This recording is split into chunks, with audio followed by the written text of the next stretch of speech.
गुजरात में urban flooding में सबसे ज्यादा मुतासर होने वाला इलाका आज भी पानी में डूबा हुआ है। बारादरी टाउन समेत मुतादिद इलाकों से पानी ना निकाला जा सका। कई फुट पानी खड़ा होने से बीमारियां फैलने का खदशा है। मजीद तफसीलात जानेंगे गुजरात से नुमाइंदा दुनिया न्यूज नवीद शाह से।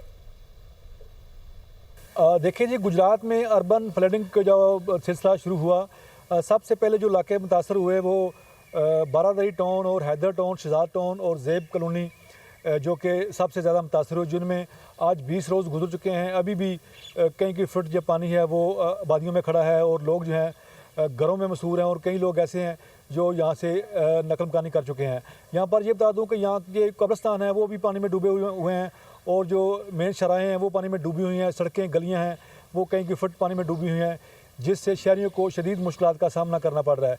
यहाँ पर यह बताता चलूँ कि जब ये पानी बसाती गुजरगांव का पानी यहाँ से दाखिल हुआ तो पूरा गुजरात शहर जो पानी में डूब गया, उसके साथ साथ मेन शहरें पानी में डूब गई।